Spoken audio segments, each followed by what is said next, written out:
اسی لیے دیکھیں قرآن پاک میں اللہ تعالیٰ نے فرمایا لعنت اللہ علی الظالمین، ظالموں پر اللہ کی لعنت ہے۔ لعنت کا مطلب آپ کو پتہ ہے کیا؟ اللہ کی رحمت سے دور۔ جب آپ کسی کے اوپر لعنت بھیجتے ہیں تو اس کا مطلب یہ ہے کہ وہ شخص اللہ کی رحمت سے دور ہے۔ پھر اللہ تعالیٰ نے قرآن حکیم میں یہاں تک فرمایا ہے کہ تم نے عدل و انصاف کے لیے کھڑے ہونا ہے، خواہ تمہیں اپنے خلاف گواہی دینی پڑ جائے، اپنے قریبی رشتہ داروں کے خلاف گواہی دینی پڑ جائے، تم نے انصاف کے لیے کھڑے ہونا ہے۔ یہ مسلمان کی پہچان ہے۔ بخاری اور مسلم دونوں کے اندر حدیث موجود ہے، تم میں سے ہر شخص نگہبان ہے اور اس سے اس کی رعیت کے بارے میں پوچھا جائے گا کہ حکمران اپنی رعایا کے اوپر نگہبان ہے، اگر اس نے انصاف نہ کیا تو اس سے پوچھا جائے گا۔ ایک خاوند اپنی بیوی اور بچوں کے اوپر نگہبان ہے، ایک عورت اپنے خاوند کے مال اور اس کے بچوں کے اوپر نگہبان ہے۔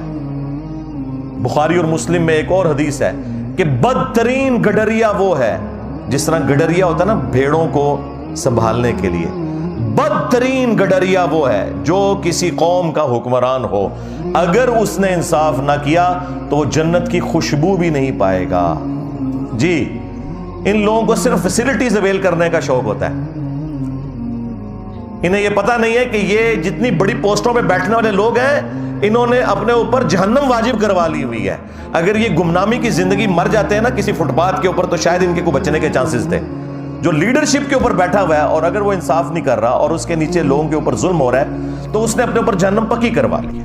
ہاں، اگر انصاف کرتا ہے تو وہ بخاری مسلم میں حدیث ہے کہ 7 لوگوں کو اللہ کے عرش کا سایہ نصیب ہوگا قیامت کے دن، جب کوئی اور سایہ نہیں ہوگا۔ ان میں سے پہلے نمبر پہ وہ شخص ہے جو عادل حکمران ہے۔ وہ پھر فضیلت اپنی جگہ ہے، لیکن یہ فضائل تبھی حاصل ہوں گے جب اپنے معاملات کو آپ صحیح طریقے سے لے کے چلیں گے۔ اور اس میں آپ صرف بڑوں کو، حکمرانوں کو سنگل آؤٹ نہ کریں، ہر مسلمان کے لیے ہے۔ صحیح بخاری اور صحیح مسلم کے اندر حدیث موجود ہے، مسلمان وہ ہے کہ جس کے ہاتھ اور زبان سے دوسرے مسلمان محفوظ رہیں۔ ایک اور حدیث ہے بخاری اور مسلم میں، تم میں سے کوئی شخص اس وقت تک مؤمن ہی نہیں ہو سکتا جب تک کہ اپنے بھائی کے لیے بھی وہی چیز پسند نہ کرے جو اپنے لیے کرتا ہے۔ کیا یہ لوگ پسند کریں گے کہ ان کے بچوں کے ساتھ یہ ہو رہا ہو؟ جو دوسروں کے بچوں کے ساتھ یہ کرتے ہیں، یہ کرتے ہوئے دیکھتے ہیں اور گونگے شیطان بنے رہتے ہیں۔ ہمارا دین تو ہمیں یہ سکھاتا تھا کہ بخاری اور مسلم دونوں میں حدیث ہے کہ مسلمان ایک جسم کی مانند ہے، جسم کے کسی حصے میں تکلیف ہوتی ہے تو پورا جسم اس تکلیف کو محسوس کرتا ہے۔ نبی الاسلام نے یعنی اس میں فرمایا کہ باہمی اخوت، محبت اور بھائی چارے میں ایک جسم کی مانند ہے۔ اور مسلم میں تو یہاں تک الفاظ ہیں کہ اگر آنکھ میں تکلیف ہوتی ہے تو پورا جسم اس تکلیف کو محسوس کر کے رات جاگ کے کاٹتا ہے۔ یہ حالت ہونی چاہیے ایک مسلمان کی، اور یہاں مسلمان کیا کر رہے ہیں؟ اسی لیے صحیح بخاری میں حدیث ہے، جس نے کسی بندے کے ساتھ کوئی لین دین کا معاملہ کسی بھی اعتبار سے حقوق العباد کا کرنا ہے وہ دنیا میں کر لے، کیونکہ آخرت میں پھر نیکیاں دینی پڑیں گی۔ ہاں، اور اس کو سپورٹیو وہ جو مسلم کی حدیث ہے وہ اتنی رقت انگیز حدیث ہے، میں جتنی دفعہ اسے بیان کرتا ہوں کانپ اٹھتا ہوں۔ صحیح مسلم کے اندر یہ حدیث موجود ہے، اللہ کے محبوب صلی اللہ علیہ وآلہ وسلم نے اپنے صحابہ کرام سے پوچھا، جانتے ہو مفلس کون ہے؟ تو صحابہ کرام نے کہا کہ ہم تو مفلس اور غریب اسی کو سمجھتے ہیں جس کے پاس دنیا کا کوئی مال و متاع نہ ہو، درہم اور دینار نہ ہو، کوئی دولت نہ ہو۔ تو آپ صلی اللہ علیہ وآلہ وسلم نے فرمایا کہ میری امت کا مفلس وہ ہے کہ جو قیامت والے دن اس حال میں آیا کہ اس کے نامہ اعمال میں پہاڑوں کے برابر نماز، روزہ، حج، زکوٰۃ کی نیکیاں ہوں گی، یعنی یہ سارے مذہبی قسم کے لوگ، لیکن اس حال میں آیا کہ دنیا میں کسی کو گالی دی، کسی کو مارا پیٹا، کسی کا خون بہایا، کسی کو ذہنی ٹینشن دی۔ وہ سارے کے سارے حقوق العباد کے معاملات نبی الاسلام نے گنوائے، فرمایا یہ سب کے سب لوگ پھر قیامت والے دن اللہ کے حضور انصاف کے لیے جب حاضر ہوں گے تو اللہ تعالیٰ ان سے کہے گا کہ آج تو اس کے پاس کچھ نہیں ہے، اس کی نیکیوں میں سے لے کے جاؤ، جس قدر اس نے دنیا میں تکلیف دی تھی نا اس اعتبار سے اس کی نیکیاں لو۔ حتیٰ کہ اللہ کے محبوب صلی اللہ علیہ وآلہ وسلم فرماتے ہیں کہ اس کا نام اعمال خالی ہو جائے گا۔ ہاں جی، نماز، روزہ، حج، زکوٰۃ، جس کے اوپر یہ لوگ اتراتے ہیں، حرام خوریاں کرتے ہیں، ملاوٹ والا مال بیچتے ہیں، اور رمضان شریف میں خانہ کعبہ شریف کے صحن میں مسجد نبوی کے اندر اعتکاف کی پہلے بکنگ کروائی ہوئی ہوتی ہے۔ لعنت ہے تمہارے روزوں اور نمازوں کے اوپر اگر تم حرام خوریاں کر رہے ہو تو، دھوکہ دے رہے ہو۔ پھر نبی علیہ السلام فرماتے ہیں کہ اس کی نیکیاں خالی ہو جائیں گی، ابھی بھی کچھ لوگ باقی ہوں گے جنہوں نے بدلہ لینا ہوگا، تو اللہ تعالیٰ فرمائے گا اب تو یہ ختم ہو گیا، اب اس طرح کرو کہ تمہارے گناہ اس کے نام اعمال میں ڈالے جائیں گے۔ سرکار یہ صحیح مسلم شریف ہے، مولانا شریف نہیں ہے۔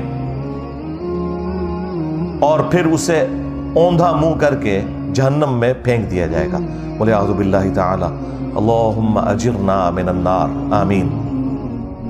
تو یہ اسلام کی تعلیمات صرف ہماری کتابوں میں لکھی رہ گئیں، پریکٹیکلی نہ ہمیں بتانے والوں نے عمل کیا اور نہ وہ پبلک جو عشق رسول کے نعرے لگانے والی تھی اس نے عمل کیا۔ ہاں، آپ نے پریکٹیکلی انسانیت کی قدر دیکھنی ہے تو ان ملکوں میں دیکھیں جنہیں آپ کافر ملک کہتے ہیں، وہاں تو جانوروں کی بھی قدر ہے۔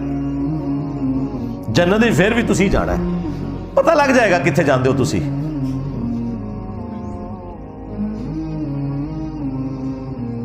تو میرا خیال ہے کہ اس وقت ہمارے بڑوں کی ذمہ داری ہے کہ اسے ایک ایگزامپل سیٹ کریں تاکہ آئندہ کے لیے کسی کو جرت نہ ہو،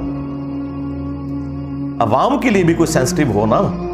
ہر کوئی اپنے ادارے کے لیے سینسٹیو نظر آتا ہے آپ کو، لیکن عوام کے لیے کوئی سینسٹیو نظر نہیں آئے گا آپ کو۔ اور سزا تو پھر آپ کو پتہ ہے سورۃ المائدہ میں اس طرح کے جو جرم کرنے والوں کے لیے کیا آئی ہے۔ اللہ تعالیٰ نے بنی اسرائیل کے لیے بھی یہ چیز طے کی تھی اور اس امت میں بھی، کہ جان کے بدلے جان، آنکھ کے بدلے آنکھ، ناک کے بدلے ناک، کان کے بدلے کان، دانت کے بدلے دانت، یعنی یہ ہر ایک چیز کے بدلے اس کی وہ چیز توڑی جائے گی۔ اور پھر اللہ تعالیٰ نے ساتھ اس کے کنکلوڈ کیا یہ بات کرتے ہوئے کہ ہر زخم کے بدلے اسی لیول کا زخم اس کا بدلہ ہے دنیا میں۔ ہاں، یعنی اب جتنی ہڈی پسلیاں اس بچی رضوانہ کی توڑی گئی ہیں نا، وہ ساری ہڈیاں ان دونوں میاں بیوی کی ٹوٹنی چاہیے، وہ جو جج صاحب ہیں اور ان کی جو بیوی ہے، اور وہ سارے زخم لگنے چاہیے۔ اور جس طرح اس کے زخم میں کیڑے پڑے، ان کو بھی چھوڑ دینا چاہیے کہ ان کے زخموں میں بھی کیڑے پڑے۔ لیکن اینڈ رزلٹ میں آپ کو ابھی بتا دیتا ہوں، وہ غریب لوگ ہیں بیچارے، پیسے لے کے صلح کر لیں گے۔ اچھا، یہ جو پیسے لے کے صلح کر لیتے ہیں نا اور پھر کہتے ہیں کہ جی وہ شریعت نے اختیار دیا ہوا ہے ورثاء کو، بھئی یہ اس صورت میں ہے جب کوئی دل سے معاف کرے۔ آپ کے کیسز میں وہ جو شاہ زیب قتل کیس ہوا تھا، پیسے تو انہوں نے بھی لے لیے تھے کیونکہ انہوں نے کہا کہ جو بچ گئے وہ تو بچے نا۔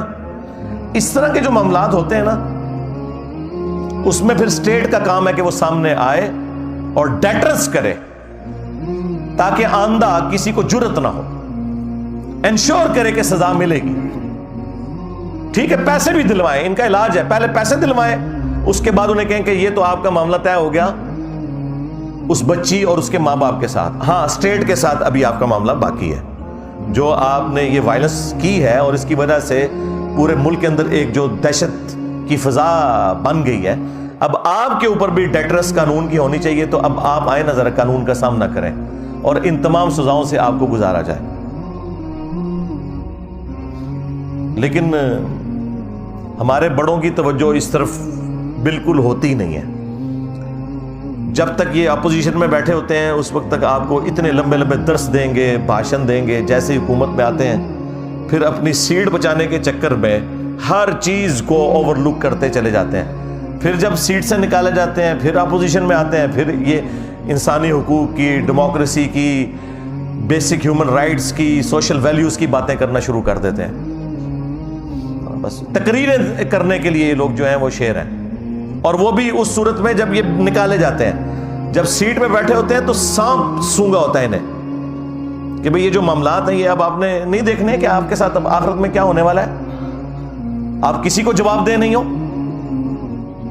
اور اس میں میرا خیال ہے عوام الناس بھی مجرم ہے. ہمیں بھی چاہیے کہ جس طرح ہم بعض معاملات کو سوشل میڈیا کے اوپر ایک ہائپ کریٹ کرتے ہیں اپنے سیاستدانوں کی محبت کے اندر اور انہیں مسیحا ڈکلیئر کرتے ہوئے،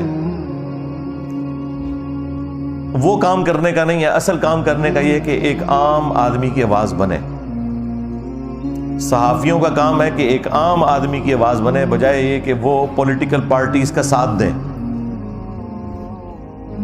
تو اس طرح کے معاملات کے اندر پھر آپ ذرا نظر رکھا کریں کون سے لوگ ہیں کہ جو واقعی اپ رائٹ لوگ ہیں اور اس طرح کے معاملات کو وہ اٹھاتے رہتے ہیں جب تک کہ کنکلوژن کی طرف نہ پہنچے. میں یعنی آپ کو دعوے سے کہتا ہوں اگر شاہ زیب خانزادہ نے شاہ زیب قتل کیس کو نہ اٹھایا ہوتا تو جتنی وہ تگڑی پارٹی تھی نا وہ کبھی بھی اسے سزا نہیں ہونی تھی. اس نے اس معاملے کو ٹھنڈا نہیں ہونے دیا. ابھی بھی میں دیکھتا ہوں وہ رات کو اینڈ پہ پھر وہ ایک چھوٹا سا نا جب پروگرام ختم کرنے لگتا ہے نا پھر وہ ایک کیس چلا دیتا ہے اس کا، یہ رضوانہ کیس جو چل رہا ہے. یہ باقی صحافیوں کو بھی چاہیے کہ اس طرح کے معاملات کو گود لے لیں اور روزانہ ڈسکس کریں. اول و آخر جسے کہتے ہیں نا ڈسکس کریں، مین بلٹن کے اندر بار بار اسے ڈسکس کریں. جس طرح میں اب دیکھ رہا ہوں کچھ میڈیا چینلز کر رہے ہیں، بہت اچھی چیز ہے اور یہ میڈیا کی برکات ہے کہ آپ کو یہ چیزیں پتہ چل رہی ہیں. ورنہ آپ کے بڑوں نے تو آپ کو بس اسی کھاتے میں رکھا ہوا تھا کہ فوج کا پولیٹکس میں کردار ہونا چاہیے یا نہیں ہونا چاہیے. ہاں، عمران خان صاحب کو جیل جانا چاہیے کہ نہیں جانا چاہیے، نواز شریف صاحب کی سزائیں معاف ہونی چاہیے یا نہیں معاف ہونی چاہیے. بس آپ کو اس طرح کے معاملات کے اندر انہوں نے بیزی رکھا ہوا ہے اور اصل جو معاملات ہیں اس سے نگاہ ہٹائی ہوئی ہے. تو میں نے یہ ضروری سمجھا، میں نے بڑا ٹھنڈا کر کے اس معاملے کو، میں فوراً کوئی ورڈکٹ نہیں دیتا اس لیے کہ بعض اوقات فیک نیوز بھی آ جاتی ہیں. ابھی بھی کچھ نیوز ایسی ہیں جو مارکیٹ میں چل رہی ہیں، لیکن میں ان کے اوپر اس لیے بات نہیں کر رہا کہ جب تک وہ معاملات کلیئر ہو کے سامنے نہیں آتے نا اس وقت تک کوئی ورڈکٹ اختیار کرنا وہ پھر خام خواہ ایک غلط چیز کو فیم دینے والی بات ہوتی ہے. میں اشارتاً بات کر رہا ہوں، وہ انشاءاللہ تعالی جب معاملات میچور ہوں گے تو میں اس کے اوپر بھی کوئی نہ کوئی ورڈکٹ دوں گا.